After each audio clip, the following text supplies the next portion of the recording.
They say we do not learn anything from history because it is always his story. This is videos and photos of labor prison camps of Soviet time. GULAG stands for Chief Administration of Corrective Labor Camps. The system of Stalin's labor camps was one of the most monstrous death factories in all history. But nowadays, many doubt that tens of millions died in GULAG labor camps. At the end of this video, I will explain why the official toll of GULAG victims keeps shrinking.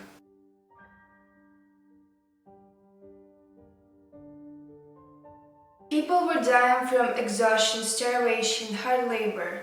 Marxism-Leninism was based on the theory of evolution, which teaches that through millions of years, labor had helped the ape man to become human.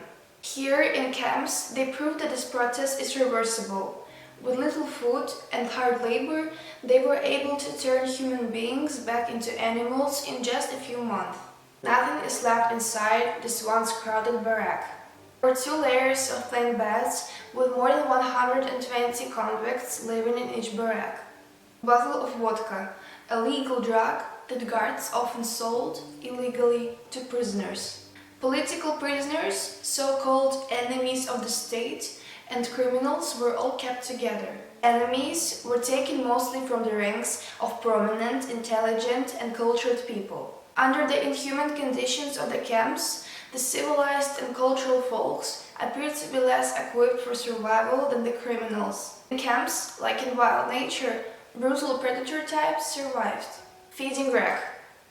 These are philosophical theories which see our world as some sort of penal colony for those who committed crimes in previous states of existence. If this theory holds truth, then this labor camp is colony inside of a colony, like Russian doll's matryoshka, one inside of another. And this punishment cell is a little prison inside of a prison camp, which is a part of a prison planet. This was for entertainment. They must be celebrating some accomplishment, perhaps just finished building a new barrack for new prisoners. This is Soviet propaganda movie, so we have to read between lines. I usually watch these documentaries frame by frame, trying to figure out what is there really. Guy with accordion laugh, probably he has never seen camera before. Neither has he seen dentist. Young people are having fun. A good thing about young age is that everything is easy and fun. Even in GULAG life, it wasn't as bad for young as it was for senior convicts. For the rest of prisoners, this party obviously sucks. Look at their faces. Gloom and compulsion is written all over. Stiff guys with dumbbells are prison guards. They don't have to enjoy this party. Their job is to watch others enjoy it. Look at these 2 girls. This party is obviously not their cup of tea. Their idea of fun would be having 2 seats on a public execution.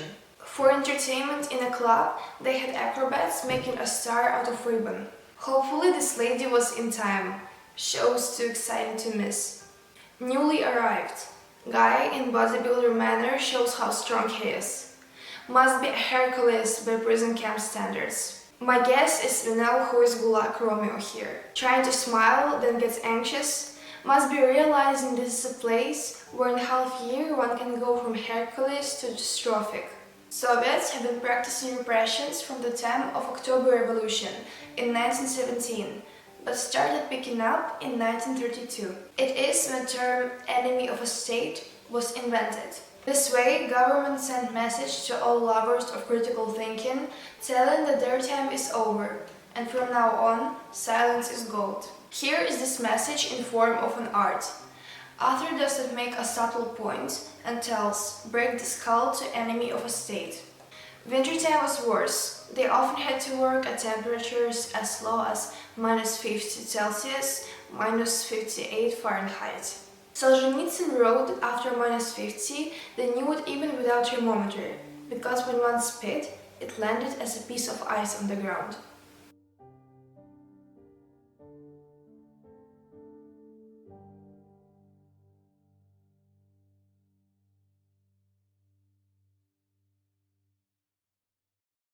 Roosevelt observed that capitalism is unequally dividing riches, while socialism is equally dividing poverty. In GULAG, this distribution of poverty hit the bottom. Here is nothing left to divide, only death and sickness for both rich and poor, old and young. Death played no favorites and came readily to all, regardless of gender, beliefs, or nationality. Millions of lives had to be destroyed just to build a road that leads to nowhere or a bridge, which was never finished. When Stalin died in 1953, camps had been abandoned. A general amnesty was announced, and everyone, inmates and guards alike, quickly fled the area. What I find really depressing about Stalin's repressions is that some tens of thousands of guards and judges exterminated many millions of people. These people could start uprising and defending themselves, but no, they were doing nothing. They were just like lambs in a field, disporting themselves under the eye of the butcher, who chooses out first one and then another for his prey. I did my plan, and you? Asked the socialist poster boy. Communists have always been compulsive planners, even planning how many people were to be sent to those camps. Each region had to report the count of enemies detained, and if the regional leaders didn't read their quotas, then they became enemies themselves and joined the camps. In Gulag prison system, when convicts wanted to kill some informant without anyone being held responsible, they usually coiled a long rope around the neck of the traitor. Then, a few dozen people pulled one side and a few dozen pulled the other side of the rope. In this way, no particular person could be determined as having caused the actual death. The more people involved in the rope pulling, the greater the chances for all of them to escape both punishment and personal accountability. This is the main principle of all collective crimes, and this explains why no one has ever admitted guilt or expressed any remorse for collective crimes. There were just too many people on both sides of the rope. Everyone who tried to escape the Gulag had almost no chances of surviving.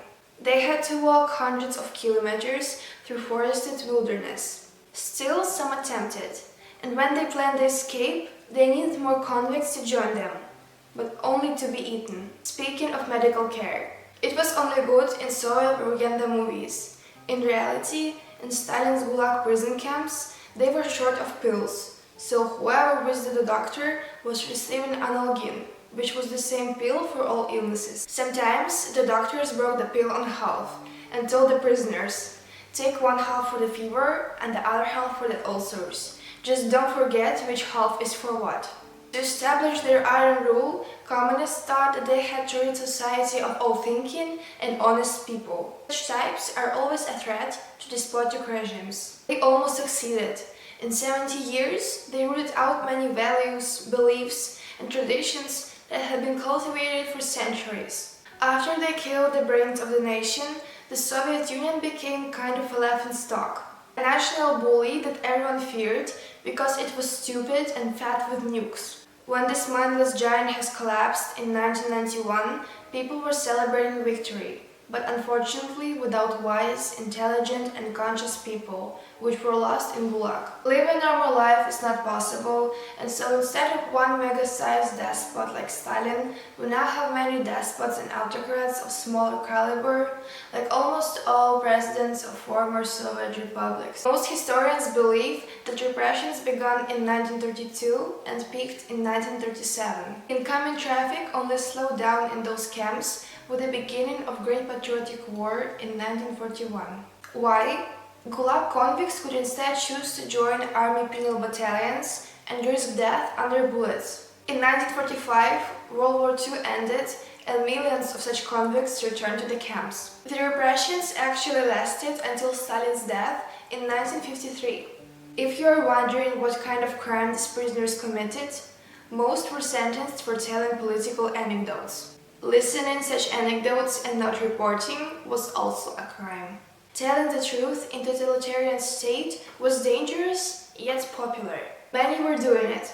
Nietzsche explained this phenomena in his chapter Advocates of Truth when he said, "Not when it is dangerous to tell the truth, does truth lack advocates, but when it is boring to do so." The name for Advocates of Truth was dissidents.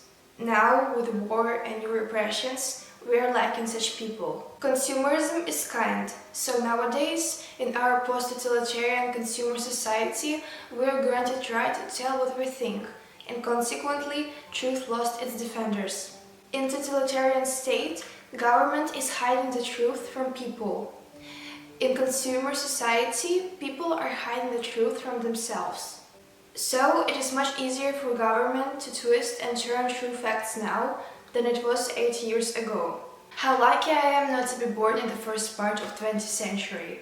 For info like this video, I will be chilling out in GULAG. This video is based on books of authors who went through GULAG, such as Alexander Solzhenitsyn, Varlam Shulamov, Anatoly Zhigulin, and others. In the last 2 decades, the official number of GULAG victims has seen steep decline. We do not know much about victims of new repressions. Let me explain why this is happening by analogy from prison life.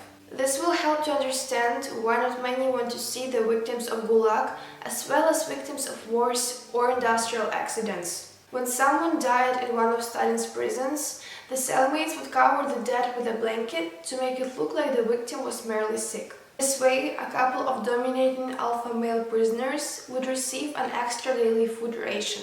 Prison guards knew the truth, but they didn't want to carry out the death because they wanted to make prison death rates appear low. This way, everyone was interested in keeping the dead concealed beneath a blanket. This usually continued until the cellmates could no longer tolerate the smell of the decomposing corpse under the blanket. Then they would call for the guards and ask them to carry out the poor victim of this inhuman system. In modern times, keeping the dead and sick under a blanket helps governments and corporations harvest large profits. They are sharing the benefits between each other. But what about the rest of the population? What about us? I guess as long as we are fortunate enough not to be the ones under the blanket, we still have to live with the stench.